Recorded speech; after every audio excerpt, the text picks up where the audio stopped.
Alors ici on s'intéresse à la répartition de la consommation d'énergie primaire en France. Donc on peut voir sur la courbe, sur la figure plutôt, qui est marqué que la consommation d'énergie primaire en France c'est 249 MTEP, donc le M c'est pour million, donc le million de TEP, le million de tonnes équivalent pétrole.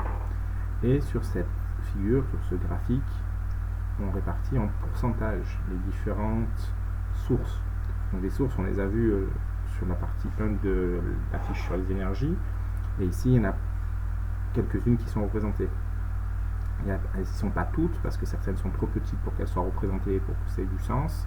Et il y en a certaines, comme par exemple la pompe à chaleur, qu'on n'a pas encore vue, mais vous allez voir, rien d'inquiétant. On est plutôt ici sur la lecture de courbe. Ce qu'il faut comprendre, c'est comment on la lit et essayer de placer tout ça. Donc on a un anneau. Cet anneau, il représente les 100%.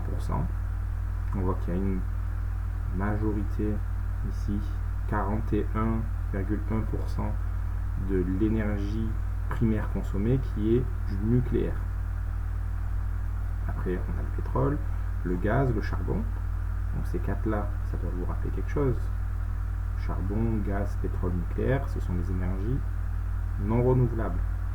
Et ici, on a les énergies renouvelables. Elles sont toutes classées ensemble et leur part globale pour toutes les énergies renouvelables, c'est 11,4%. Et après, on a ici le détail des 11,4%. Donc on a, si on parle de la biomasse solide, par exemple, 4,3% de la répartition de la consommation en énergie primaire en France. Donc voilà comment on le lit. Aussi un petit rappel ici.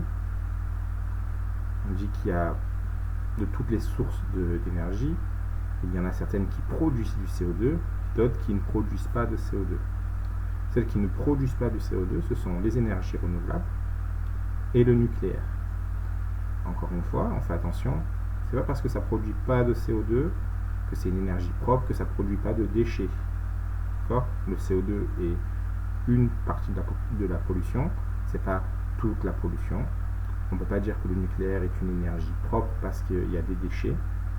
On ne peut pas dire d'une énergie éolienne qu'elle est propre aussi, parce que de toute façon, il va falloir construire des objets pour capter cette énergie. L'énergie, on ne la fabrique pas, l'énergie, on la transforme. Donc encore une fois, on fait attention, on ne mélange pas tout. C'est pas la question du cours aujourd'hui, mais on ne mélange pas tout. Ce ne sont pas des énergies propres, ce sont des énergies qui ne produisent pas de CO2, le nucléaire et les énergies renouvelables. Donc voilà, cet exercice, on va s'intéresser à la lecture de graphique et vous avez un certain nombre de questions à répondre. Voilà.